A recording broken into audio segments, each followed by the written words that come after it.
வணக்கம் பக்தர்களே. நாம் இன்னைக்கு பார்க்க போகிறது எந்த நாயன்மாருடைய சிறப்பு வரலாறுனா, அப்பர் என்று அழைக்கக்கூடிய திருநாவுக்கரசர் அவருடைய சிவபக்தியை பற்றியும் சிவத்தொண்டை பற்றியும் தான் இந்த யாவர்க்கும் உரைப்போம் பதிவில் தெரிஞ்சுக்க போகிறோம்.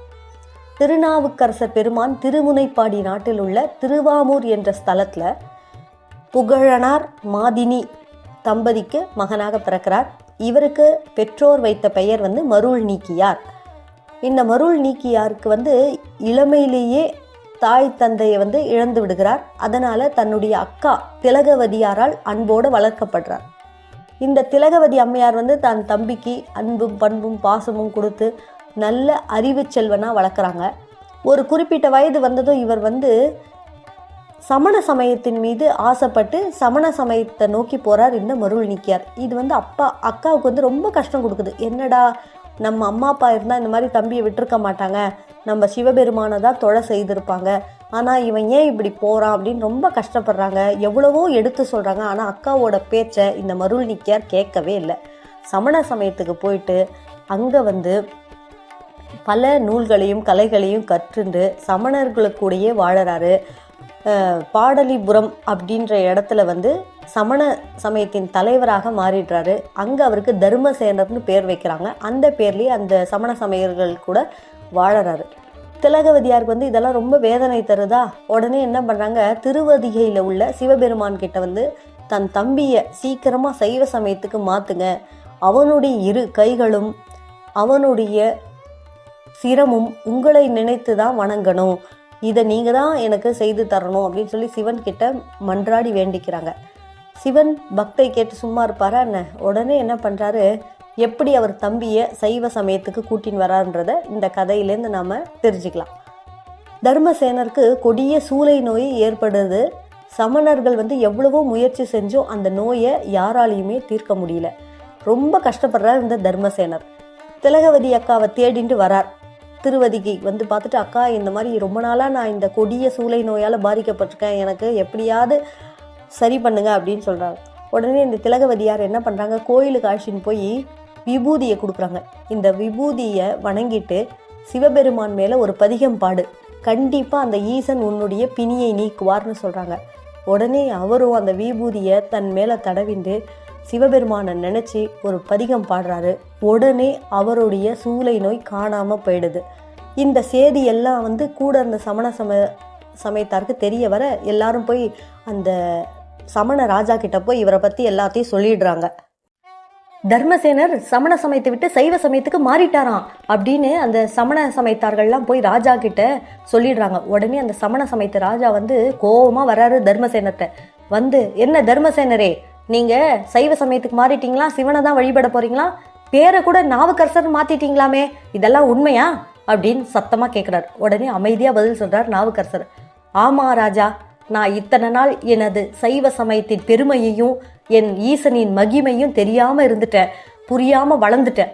ஆனால் என் தமக்கை என்னுடைய அறிவு கண்களை, ஞான கண்களை என் சிவபெருமானின் சிறப்பை சொல்லி திறக்க வச்சுட்டாங்க. இனிமே ஒரு காலம் நான் என் சைவ சமயத்தை விட்டு வரமாட்டேன், என் சிவபெருமானை விட்டு நீங்கவே மாட்டேன். என் இரு கரங்களும் என் சிவபெருமானை மட்டும்தான் இனிமே தொழும். என் சிரம் என் சிவனுக்கு மட்டும்தான் அடிபணியும், வேற யாருக்கும் அடிபணியாது அப்படின்னு சொல்லிடுறார். இதெல்லாம் கேட்டதும் பயங்கர கோவம் வந்துடுது ராஜாக்கு. இவரை கைது செய்து சுண்ணாம்பு கலவாயில் அடையுங்க அப்படின்னு ஆர்டர் போட்டுறாரு.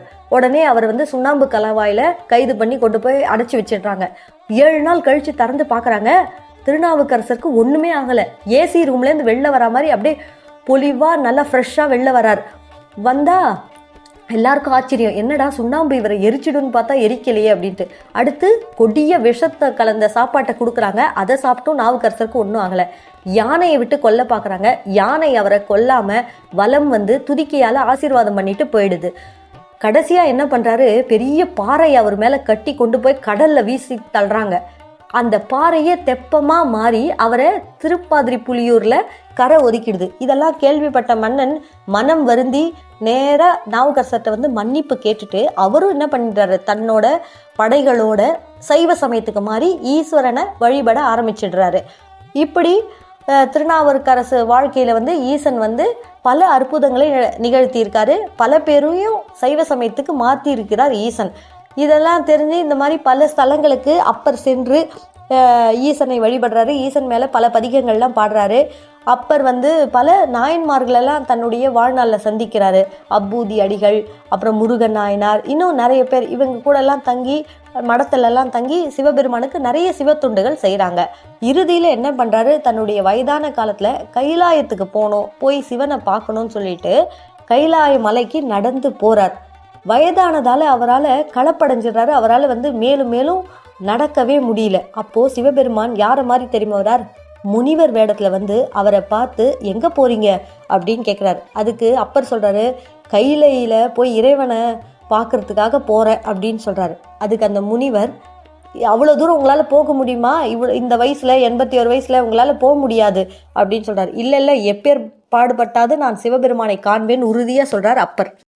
முனிவர் வேடத்தில் இருக்க சிவபெருமான் வந்து நாவுக்கரசர்கிட்ட சொல்கிறாரு, பெரியவரே நாவுக்கரசரே, உங்களால் இதுக்கு மேலெல்லாம் கைலைக்கு போக முடியாது, உங்களால் மலையெல்லாம் ஏற முடியாது, எதுக்கு கஷ்டப்படுறீங்க, பேசாமல் திரும்பி போயிடுங்க அப்படின்னு சொல்கிறாரு.